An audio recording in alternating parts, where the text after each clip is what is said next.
Today we're going to be talking about implied texture. You're going to get a paper and two colored pencils. Have a light and a dark of your two colored pencils. I have a set of green here.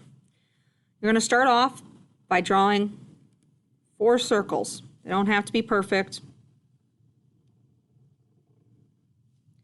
Just make sure that you got them.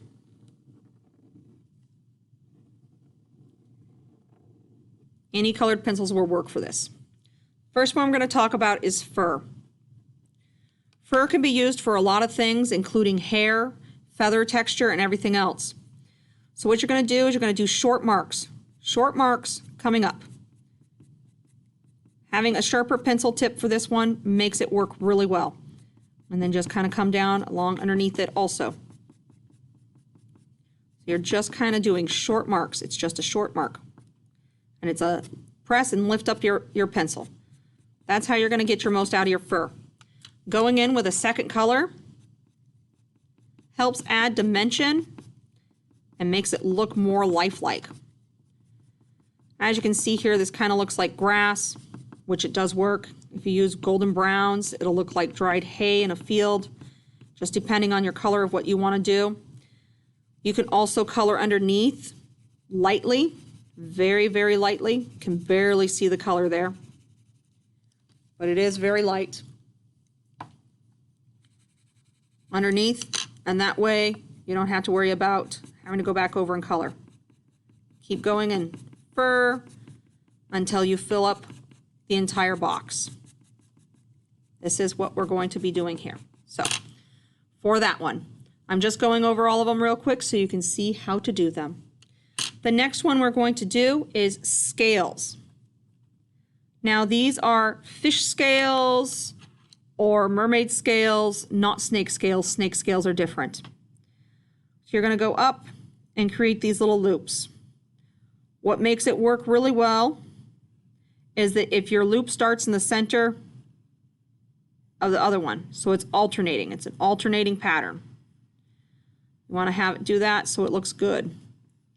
I start in my lighter color so that I can go in and add darker later.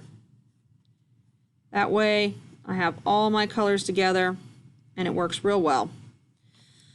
I usually start in by coloring in my light color up here in each of them so that we have it. It's kind of a quick, I'm doing a quick version. I want you to take your time and make it look really good. But I also don't want to take too much time of your video here. So you're going to have your scales. You're going to go in with your darker color right here at the bottom, kind of bringing it up, blending it around, bringing it up, blending it around, bringing it up, blending it around. This adds depth. It makes it look like there's shadows in your scales.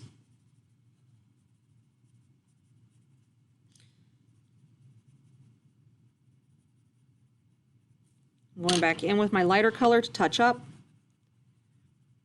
Make sure it looks good.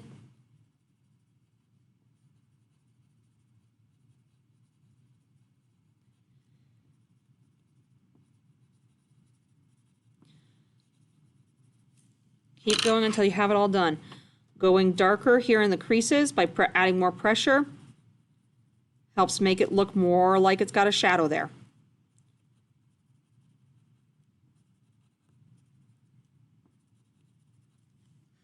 Okay, let's get that in focus a little bit better. Making sure yours looks nice and smooth and you've colored it really nice. I'm going to fill up your entire scale section doing this here technique. Okay, just like you finish up the first section.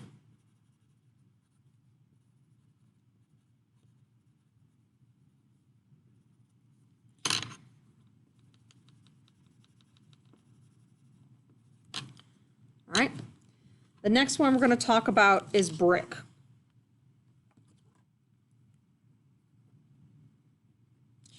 Brick is a fairly simple texture that's implied that you can do. Start off with horizontal lines.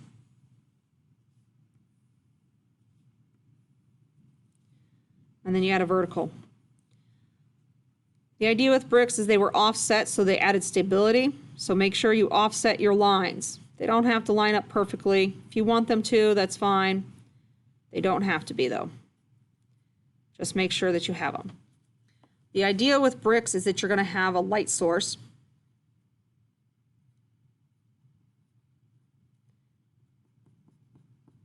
Kind of like the sun or a light bulb, shining down on one side.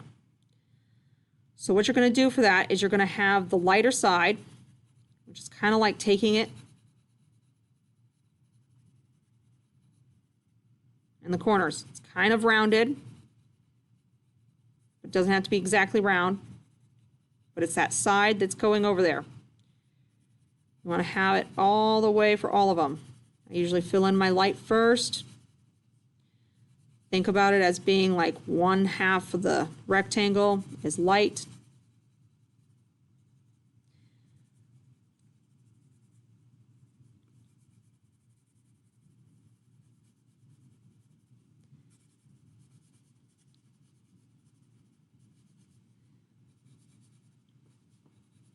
Okay, so you have that. Next, it's about going in on the other side with your dark. Going in, creating that dark in there. Remember, you're not doing a lot of pressure on the inside here, but you're going to start doing harder pressure over here on this side so that you have that. It's going to help you create the look that it has volume and depth.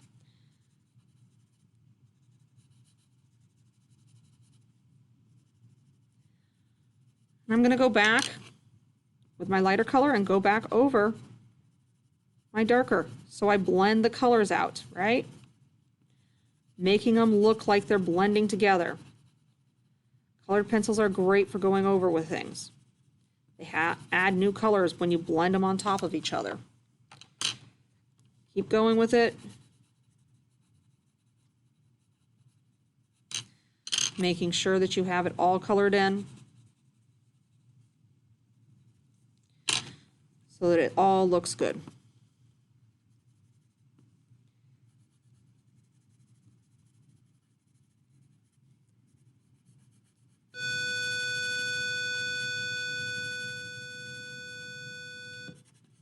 Sorry about the long bell. Keep working it, going back and forth.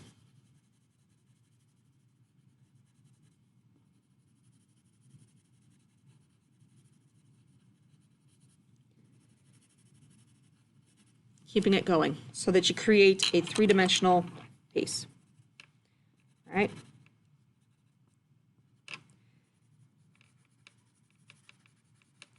Making it look really good.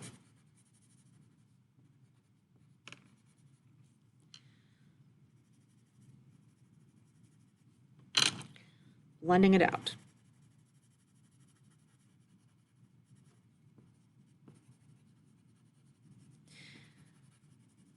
Now, depending on how you color, you'll probably want it to be smoother.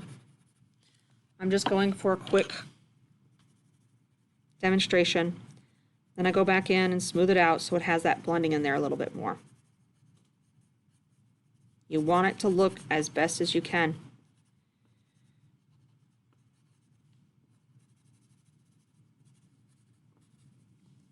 There's brick. Next one we're going to do is wood. Wood is pretty simple. You're going to start off with an oval in a couple spots.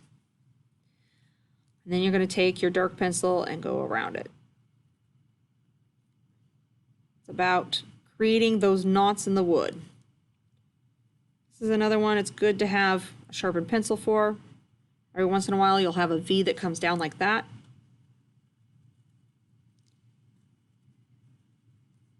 Or up like this. Creates that wood grain. So that you have it to appear wood-like.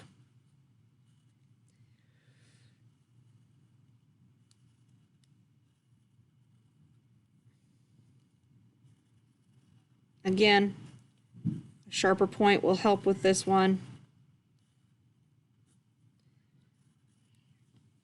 And then coming in and coloring the whole thing with your lighter color.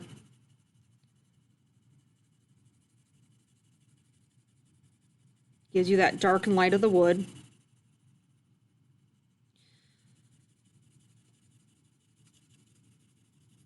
Note, even though I'm going fast, I'm still going in circular motions.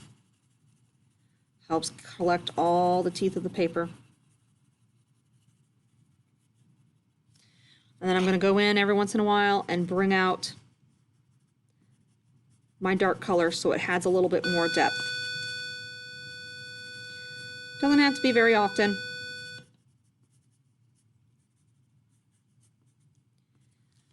But that is wood. Then your name goes on it.